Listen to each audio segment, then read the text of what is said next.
El Clasico মানেই football প্রেমীদের জন্য উত্তেজনায় ভরা জমজমাট এক রাত। তাও আবার হয় যদি কোনো ফাইনালের মঞ্চে, তাহলে লড়াইটা যে হবে এক যুদ্ধের ময়দান সেটা আর বলার অপেক্ষা রাখে না।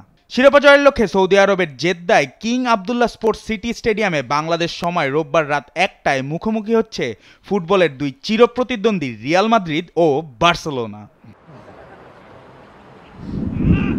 বার্সেলোনার জন্য এটি শুধুই একটি শিরোপা জয়ের সুযোগ নয়, বরং চিরপ্রতিদ্বন্দ্বীদের বিপক্ষে তাদের শ্রেষ্ঠত্ব প্রমাণেরও মঞ্চ। বার্সেলোনা কোচ হ্যান্সি ফ্লিক এই ম্যাচের আগে দলের প্রধান ভরসা হিসেবে দেখছেন উরুগুয়ের ডিফেন্ডার রোনাল্ড আরাউহোকে।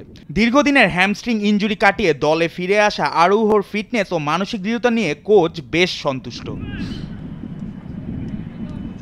বার্সার এই ম্যাচের আরেকটি বড় সুখবর হলো দানি ওলমোর খেলতে পারা। জাতীয় ক্রীড়া পরিষদের সাম্প্রতিক সিদ্ধান্তে ওলমো এবং পাও ভিক্টর দুজনেই সুপার কাপের ফাইনালে খেলতে পারবেন।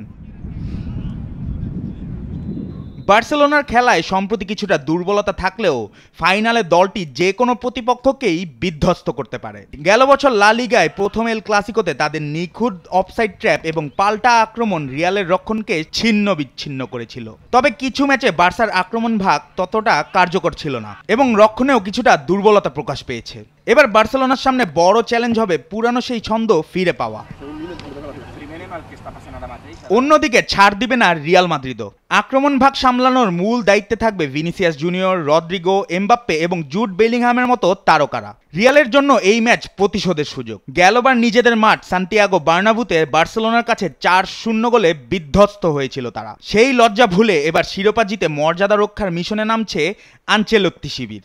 যদিও মৌসুম জেরে ধারাবাহিকতার অভাব স্পষ্ট রিয়ালের খেলায়, তবে কোচ কার্লো আনচেলত্তি এবং তার দল ফাইনালের অভিজ্ঞতা কাজে লাগিয়ে নিজেদের সর্বোচ্চটা দিতে প্রস্তুত লস ব্লাঙ্কোসরা।